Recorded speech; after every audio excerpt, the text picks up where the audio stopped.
Hello, everyone. Welcome to the News Browse News broadcast. Al Jazeera reports that the Nigerian military has secured the rescue of 360 people who had been abducted by the armed group Boko Haram earlier this year. According to an army statement, the operation took place in a Boko Haram stronghold in the southern part of Borno state, where forces targeted the Mandera Mountains. The military stated that the captives had been held under extremely harsh conditions. During the rescue and evacuation process, 2 infants tragically died due to exhaustion from the challenging mountainous terrain. The remaining survivors were safely evacuated to secure locations where they are currently receiving medical attention and humanitarian support. To execute the rescue, the military gathered intelligence and utilized psychological operations to create mistrust within the insurgent ranks before launching their assault. Whatset per heads, and there was all meaning it then adjer. The remaining melis of Naira to rescue would make me, 'cause Ags 7 plosas mediastin. Mandera to rest on port.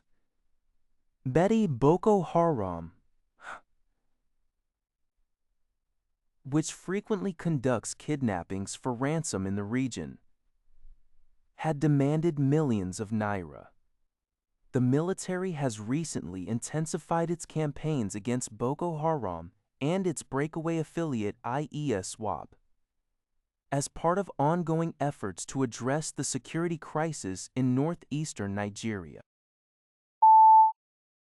According to a report by NBC6 South Florida, Cuba's former president Raúl Castro has made his first public appearance since being indicted by the United States. Official video broadcast on state TV showed the 95-year-old former revolutionary leader, dressed in his olive green military uniform, attending his birthday celebration on Friday night, alongside top officials and military leaders at the Ministry of Interior in Havana. The celebration served as an opportunity for Cuba's socialist government to project defiance against the Trump administration's escalating pressure campaign.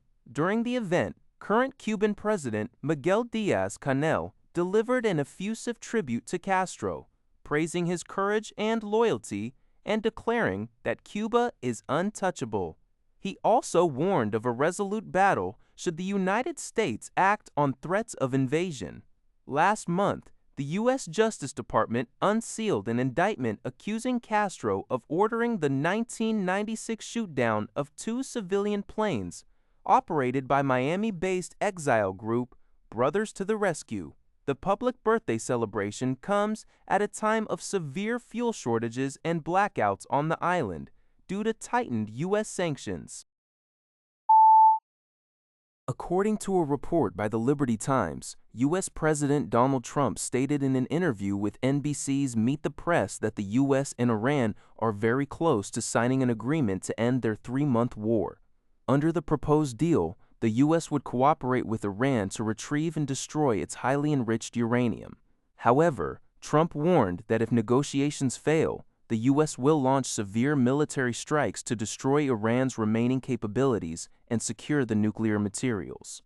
Trump stressed that he wants to expand the nuclear ban to prevent Iran from buying or acquiring nuclear weapons, rather than just developing them.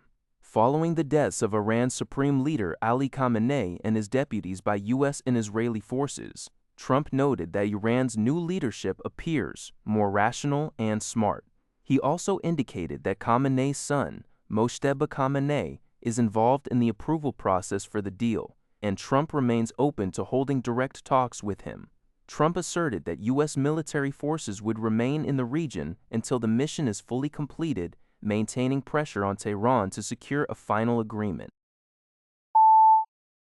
According to 9 News, Professor Richard Scolyer, an acclaimed melanoma expert and former Australian of the Year, has died at the age of 59. Professor Scolyer was diagnosed in 2023 with grade 4 glioblastoma, an aggressive and terminal form of brain cancer, and was initially given only months to live. alongside his colleague, Professor Georgina Long, with whom he shared the 2024 Australian of the Year title. Professor Scolyer pioneered groundbreaking melanoma immunotherapy research. In a world-first experimental treatment, this melanoma science was applied to target his own brain cancer.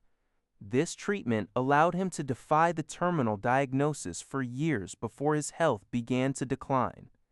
Before his passing, Professor Scolyer penned an open letter published as a final farewell.